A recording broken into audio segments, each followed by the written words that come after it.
ईशाम विद्या न तपो न दानम शीलम न गुणो न धर्म ते लोके भार भूभार भूता मनुष्य रूपेण मृगश्चरन्ति।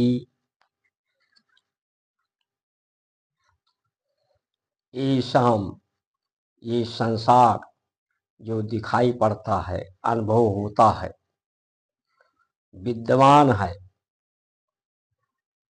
वो तप के द्वारा, जिसमें ताप है, संताप है, ये जीवन, ये संसार उसी ताप से, परमात्मा से, सत्य से दान में मिला है, अनुदान में मिला है, वरदान में मिला है। इसके गुण, धर्म, शील यानी शांति को जानना जो लोग नहीं जानते कि ये कोमलांगम नीलाम भुजश्यामल कोमलांगम सीता समारोपित वाम भागम प्राणो महासायक चारु चापम नमामि रघुवंशनाथ रामा नमामि राम मम रघुवंशनाथम। राम का वंश सूर्य वंश, उन्होंने रामचंद्र भी अपने नाम का साथ जोड़ा था, यानी चंद्रवंश। ये बायां अंग सीता का यानी धरती का, नारी का, दाहिना अंग सूर्य का, सूर्य नारी।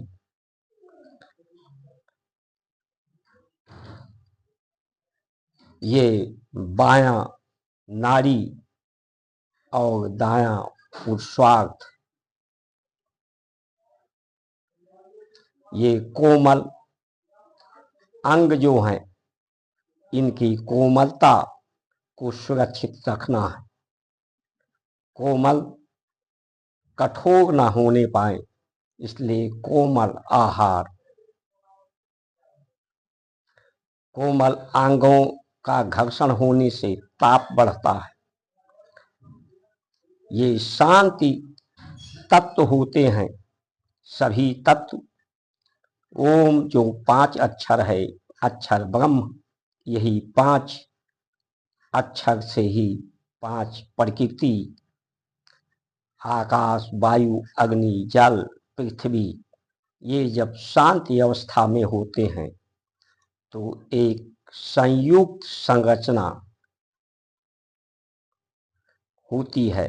वही सुंदर संरचना संसार के रूप में है, यानी शरीर में शांति हो,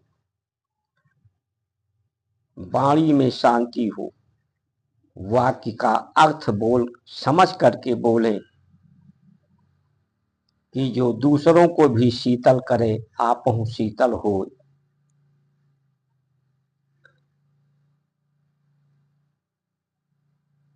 सब कुछ परमात्मा ने सुंदर ही बनाया है, कल्याणकारी ही बनाया है। किसी को सुंदर बनने का प्रयत्न करने की जरूरत नहीं है, सुंदर दिखावा करने की जरूरत नहीं है। किसी को परमात्मा बनने की या परमात्मा को खोजने को या सुख को खोजने की, सुखी आनंद जीवन के लिए प्रयत्न की करने की आवश्यकता नहीं है। सब कुछ सहजता से, सरलता से उपलब्ध है। सिर्फ उसका सदुपयोग करना जानना है।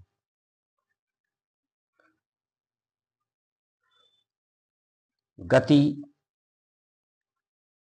धरती जो है गतिमान है, लेकिन गति इसकी न्यून आधार है। लोग मालूम नहीं होता कि धरती गति कर रही है। गति जब बढ़ती है शरीर में,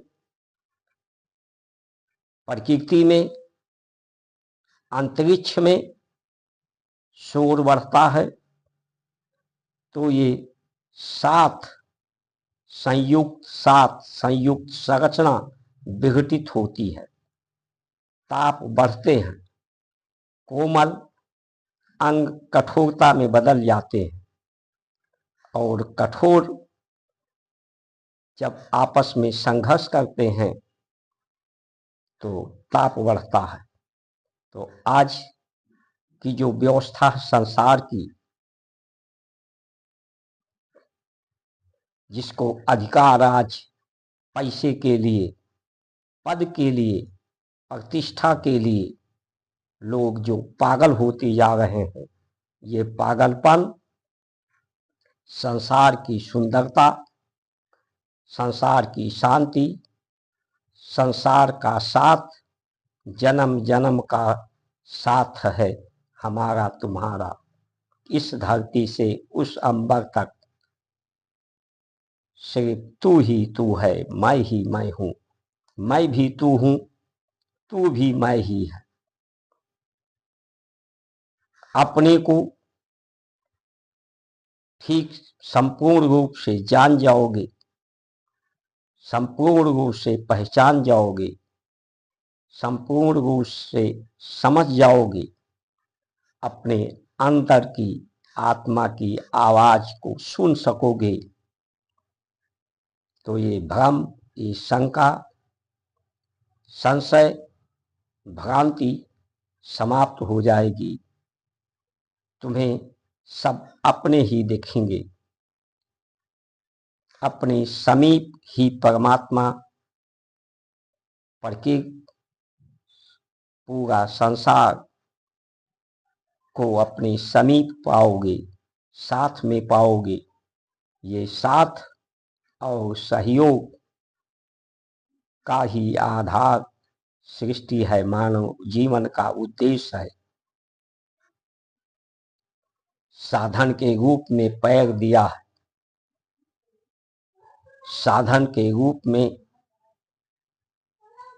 संसार के जो जीव जंतु हैं उनका सहयोग भी आप साधन के रूप में प्राकृतिक उपयोग कर सकते हैं, जो हमारे ऋषि करते थे। जीवन सरल, सुभग, सादा जीवन, उच्च विचार। लेकिन आज के इस पागलपन ने संसार में बीमारी, बीमार, विवाद, बेरोजगारी, जातियों के आधार पर लोग स्वावलंबी थे, स्वरोजगार लोगों को प्राप्त था। आज रोजगार, स्वरोजगार को समाप्त हो गया, शांति समाप्त हो गई है, गति को बढ़ाया जा रहा है। चंद्रमा में पहुंचने के लिए एक घर चंद्रमा पे भी होना चाहिए, जबकि मनुष्य भूल गया है कि मन ये चंद्रमा है, प्राण में आकाश भी है, चंद्रमा भी है। ये शरीर में आकाश, वायु, अग्नि, जल, पृथ्वी संयुक्त रूप से समाहित है। जब तक जीवन का ये कर्म सुंदरता, शांति का है, और इस कर्म को पूरा करके फिर ये शरीर उसी पृथ्वी, जल, वायु, अग्नि, आकाश तत्व में परिवर्तित हो जाएगी। तो ये जन्म जन्म का साथ है, सिर्फ इसका अवस्था बदलेगी। कभी तुम एक आकार के रूप में, शरीर के रूप में रहोगे, संस्कृति के रूप में रहोगे, कभी तुम इन तत्वों के रूप में रहोगे, लेकिन तुम सदा से हो, सदा ही रहने वाले हो। तो ये मन, वाणी, कर्म, वचन से सबका साथ, सबका सहयोग, सबके लिए शुभ कामनाएं, शुभ कर्म, शुभ लाभ। तो पूरा संसार एक दूसरे के नतमस्तक आदर करेगा, सत्कार, प्रेम करेगा, सहयोग की भावना होगी और कोमल अंगों को सुरक्षित रहेंगे। इसलिए नारी सबसे ज्यादा कोमल होती है। ये शरीर का अंग भी कोमल होता है, इसलिए नारी में आकर्षण भी होता है। तो उसे ज्यादा संभालने, सुरक्षित रखने के लिए उसे लज्जा, उसे पर्दे में रखने की भोजन, धन और बल, इसे छुपा के रखना चाहिए। जय श्री राम।